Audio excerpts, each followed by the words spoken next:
Hi, my name is Becky, and I want to tell you how I came to know Jesus. As a now, I'm brought up Jewish. Used to go to synagogue when I was little, and I have a twin sister. My name is Becky, and her name is Rhonda. And so we went to the synagogue when we were little, and Jewish camps, which were really fun, things like that. And so anyway, let's see. We were both 18, and we graduated high school at age 17. So this was when we were 18. And so I went to West Virginia University, and I started second semester, and she was going to California University. And so during the second semester, I lived in a dorm, and some people in my dorm were going to a campus crusade meeting, and I was not somebody that they didn't invite me. Okay, so I was kind of being naughty, so they didn't even think to invite me, but I invited myself. So I went to the meeting, and I just felt like I was like in the right place. I called it a word in context. I felt like I was a word out of context. I felt a word in context. I felt like I was in the right place when I went. And then they had this trip to the beach. And back then, it was only $90 for a week. And I was like, that's a really good deal. I want to go. So I asked my mom, and my mom said, okay. So I went to this beach trip with the Campus Crusade group. And so I'm Jewish, and I had lots of born again Christian friends in high school, so I kind of had a general idea about born again Christians. But, so I just told God, I believed in God. And I just said, my prayer to God was, God, I'm going to go and be as negative as possible. And if you can prove to me this stuff is true, then it's got to be true. So I went on the trip, and the speaker was Josh McDowell, and he was speaking about Christian evidence. So I was hearing Christian evidence, talk about it every morning and every evening. And it just I was just amazed by it. I was just like, oh my goodness, I'm writing all this stuff down. I was so amazed by the Christian evidence. And then on the fourth day of the trip, fourth morning, so God used that Christian evidence to just kind of just open my heart up just a little bit to God. And as soon as that happened, I had like these scales. I was spiritually blind. It was like the scales just fell off, and I just knew it was true. And I was like, oh my goodness, this stuff is true. I'm like, oh my goodness, I'm in trouble.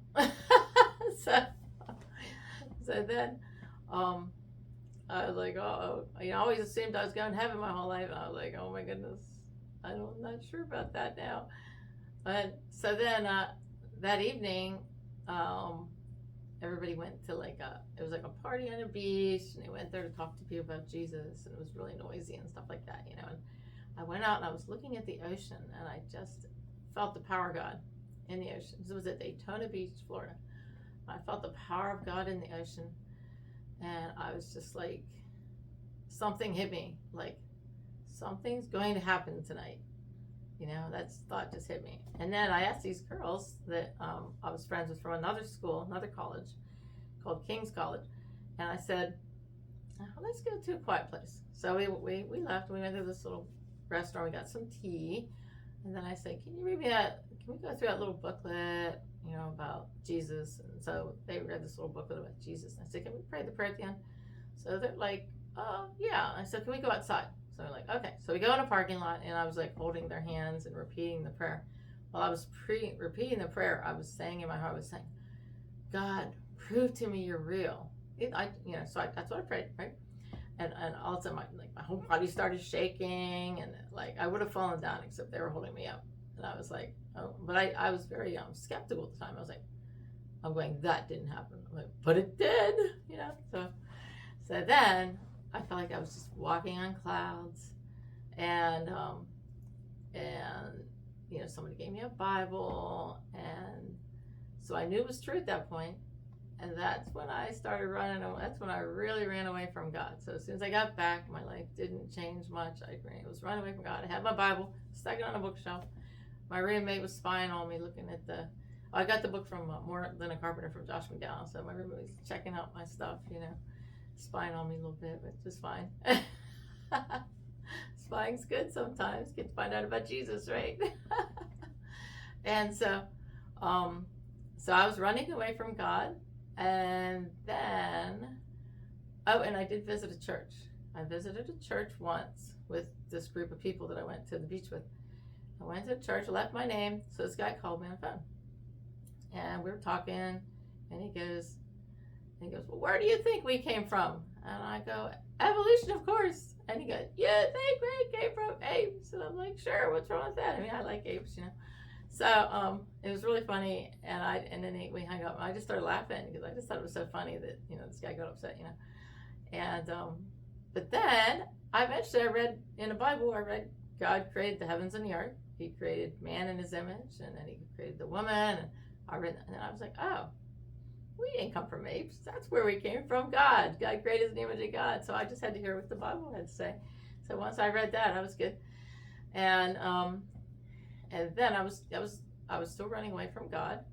And so I, you know, college ended and I went home. And then it was June, that was March of 1983 that I, you know, knew the truth. God took the scales away and I knew the truth. And then in June of 83, then my twin sister, so June of 83, she went to a Christian concert. I can't remember if I went with her, but she went up to get to know Jesus when they said, if you want to know Jesus, come on up here. So she went up, and the next morning, my older sister says to me, Becky, Rhonda's flipped out. Turn on the radio. So I turn on the Christian radio, and there's Rhonda talking on the radio, and she's like, oh, it's so wonderful. Oh, la, la, la, la, la. You know, trees are more alive, the grass is greener. You know, she said a whole bunch of stuff. I can't really remember all of it.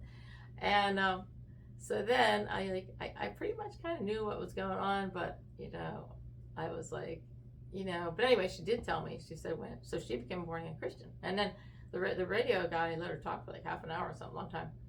And then when she was done, he got off. He goes, no, people say people don't get saved at these Christian concerts, but if that's not genuine, what is? Or something like that, he said, you know. And then she told me that, you know, she became a born-again Christian, and she said, you know, the trees were more alive, the grass was greener, you know, stuff like that. And then I was right in the middle of running away from God, and my twin sister becomes a born-again Christian, and I felt this separation between us, and God was using that to draw me to himself, because we've always been very close, and God was using her to draw me. And so then let's see what happened after that. So she was going to church, with our friend invited. So then we met our friend Robin. She invited us to church, and she went to church, and I didn't go to church with her, but she went, and she was involved in a Bible study group, and she had the whole Bible study group praying for me, possibly the whole church, you know, and they were all praying for me and everything like that. And God would speak to me every single day, and he would say, give me your life, and I would say no. And you know, I didn't want to become a Christian. Partly I thought that all Christians were, I thought you lose your personality and become a Christian, you know. I thought Christians turn into clones, things like that, which is a lie, but that's what I believed at the time. That's what I was thinking in my head, you know. So she decided to go to this camping retreat trip with the church called Jesus 83. And the church was called Faith Community, and it was a really good church. And she was going to this camping trip called Jesus 83, and I told God, I said, God, I believe in God, and I knew the truth this time too. I said, God, I was running away from God. I said, God, I'm not going, because when I go on these trips, you have your way with me, and I don't want to become a Christian. But you know, she had all these people praying for me, so God put this intense desire in my heart, and I just couldn't resist, you know. I was like, I want to go on a trip. I want to go on a camping trip where I never do any. I love camping. Oh, I love camping. I'm like, I want to go on a camping trip where I wanted to do any work. If that was my intense desire in my heart, I just felt like I couldn't live without doing this, you know. So then she was asking my mom. she's like, Mom, be okay if I go on this trip? I was like, sure, honey. And I go, do you think maybe I could go too? And she just gives me this look like, we've been praying for you. So my mom's like, sure. So we both went. And the first night of the trip, I just felt like this peaceful presence of God. Something I just never, like I did feel Jesus at Passover. Every time my family celebrated Passover growing up, I always felt the presence of God. But this peaceful presence I felt on this Friday night, it was just a little more than what I felt at Passover. And it was just something I'd never felt before. I just felt this really peaceful presence on Friday night. It was really nice.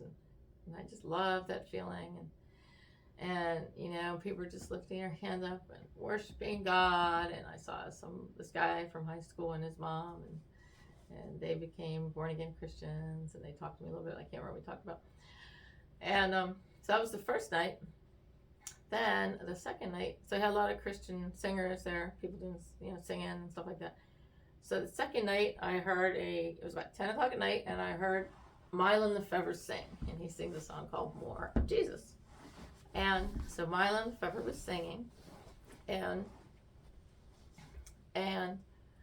it was like he had personality, and God showed me that Christians can have personality.